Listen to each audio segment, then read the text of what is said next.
nagsimula ako sa industriya ng broadcasting bilang isang production assistant. Alam nyo, kapag production assistant kayo, magandang pakinggan. Pero ang trabaho ng production assistant, yan ay taga-timpla ng kape, taga-sagot ng telepono. At sa akin, in my case, taga-maneho ako ng mga reporter. Noong 1990, nag-graduate ako sa UP. Ngayon, dahil wala akong trabaho, pagkatapos ng graduation, si Mami Sena ay pinilit ako na maghanap ng trabaho. At yun nga ang una ko naging trabaho, isa ako naging production assistant sa GMA7. Ayun, so mahirap yung trabaho. Siyempre, medyo mahirap tanggapin, no? Dahil ikaw ay nagtapos sa isang prestigyosong paaralan, pero ang trabaho mo ay medyo mabigat, no? Ikaw ay pinagmamaneho, ikaw ay taga-xerox ng mga mga mga papel, mga dokumento, inuutusan ka bumili ng pagkain. Medyo mahirap pero okay lang sa akin. Hindi ako masyadong naging sensitibo noong mga panahon na yun. Inisip ko lang na gagamitin ko itong experience na ito para balang araw magamit ko sa aking pagiging matagumpay sa profesyong ito. Although hindi ko masyadong sineseryoso ng time na yung yung trabaho bilang production assistant sa radio at television dahil talagang ambition ko ay maging isang film director. Oh. Yun talagang aking long-term goal. Parang stepping stone lang ito, kumbaga. Nagkataon naman na nung isang gabi na naka-duty ako, walang pumasok na reporter. So yung boss ko, sinabi sa akin, ikaw na mag-report. Ikaw na mag-report ng live doon sa pinangyarihan ng nakawan sa isang drugstore. Ayun, no choice sila. Ako yung nag-report.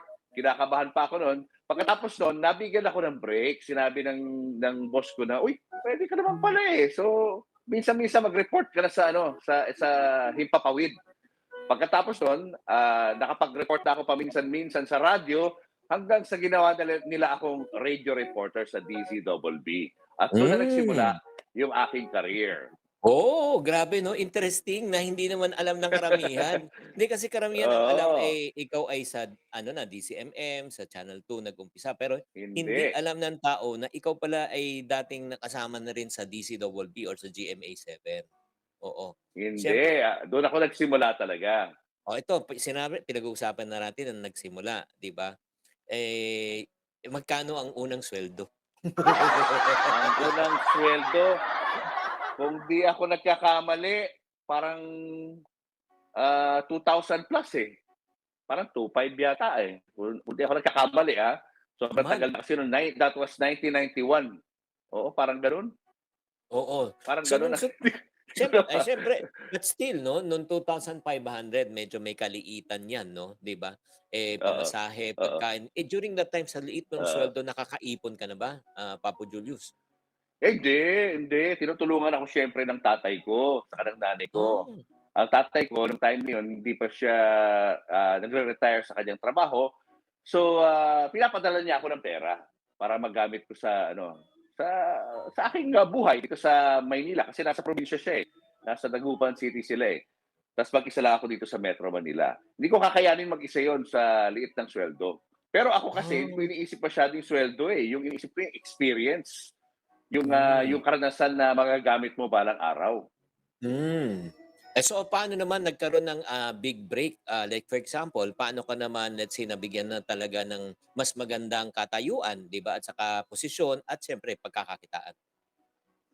Bago ako umalis ng GMA7, kinausap ko yung boss ko.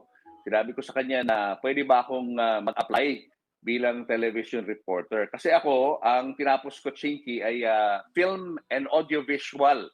So talagang ang plano ko ay maging film director. Mahilig kasi ako sa mga pelikula eh. Kaya gusto ko maging TV reporter instead of a radio reporter kasi mas visual ako. Magagamit ko yung aking skill para sa pag-direct ng mga footage ng news, tapos i-edit ko pagka magre-report na sa ere. Kaso sabi ng boss ko, hindi ka pa handa. Magtiis ka muna sa radio. Kaso nung time na kinakausap na ako ng mga taga Channel 2. Hmm. nire-recruit na nila ako. Sinasabi nila na may opening sa ABS-CBN, ba't di ka mag-apply doon as a television reporter? Eh, yun na yung chance ko. May opening eh. So, nag-apply ako sa ABS. And then, doon Hmm. na. Natanggap na ako bilang police reporter sa TV Patrol. Yun. So, nagko-cover ako Oh. ng mga crime stories sa madaling araw. Yun ang una kong trabaho. Eh, kaso nga, dahil nagkaroon sila ng survey doon, sinurvey nila kung sino yung mga pinaka-popular na mga reporter ng mga panahong yun, eh, awa ng Diyos, eh, number one tayo, Chinky. Kaya Wow. pagkatapos nun, medyo nagbago na yung takbo ng career ko. Mas binibigyan na nila ako ng break na kapag absent, for example, si Noli De Castro sa TV Patrol. Kasi apat sila noon eh.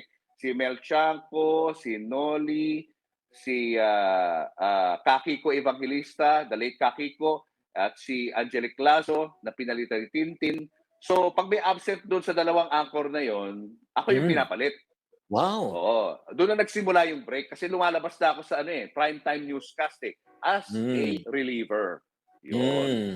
Sa palagay mo ba, may kinalaman ba 'yan kung bakit ka naging top sa mga radyo reporter ng DZMM dahil sa looks? Sa ewan ko, ewan ko. Pero tingin ko it's the stories, Cynthia. Hindi masyado yung looks. Yung stories talaga kasi yung mga kino-cover ko noon ma-action eh. Mga rescue operation na mga kinidnap, minsan may mga barilan pa, bakbakan, nakukunan ko ng video.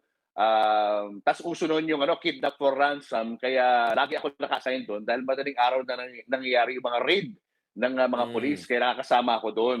Yun, Mm. as a crime reporter, yun talaga yung nag-stand out, yun ang pinanood ng tao, mas Mm. nagustuhan nila yung segment na yun. Kaya siguro yun marahil ang isa sa dahilan.